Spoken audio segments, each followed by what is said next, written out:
Occasionally you may need to make changes to a workbook. For example, here we have some data that relates to inventory. If we're told that Amanda here is in fact incorrectly spelled and it should read Manda, then we will need to make changes to the worksheet. In this particular worksheet, that's a relatively simple task because we can see everywhere that Mama Amanda appears. But if this were not the case, if this were a much larger worksheet, then we could use some help finding every instance of the word Amanda and then doing the replacement. The tool that we can use in Excel to do this is Find and Replace. To access it, I'll click the Home tab of the ribbon and click Find and Select, and then click Replace. This opens the Find and Replace dialog. We need to tell Excel what to find and what to replace it with.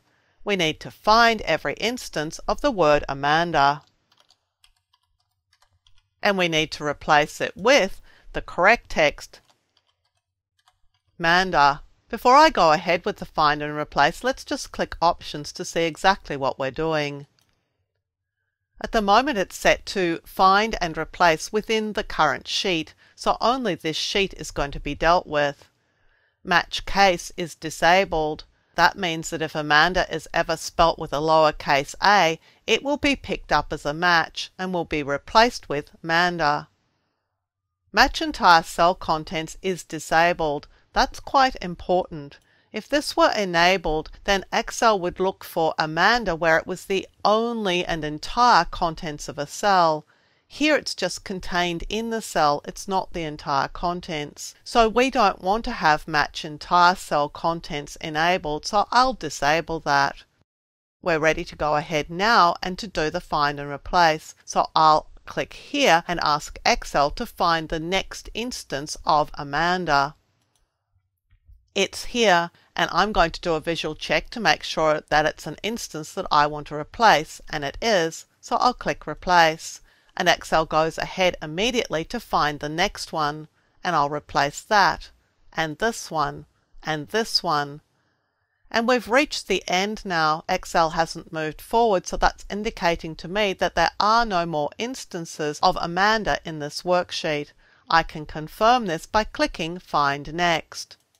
And Excel is telling me that it couldn't find what I was looking for.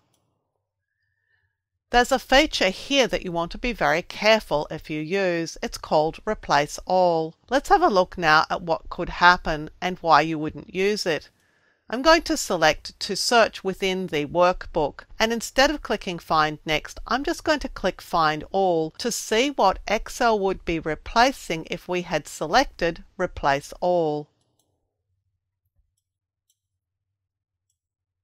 In this Season Sales worksheet is the name Amanda. This is a person's name. It's not the name of the business that we need to change. If we'd clicked Replace All, we would have replaced that. We don't want to do that.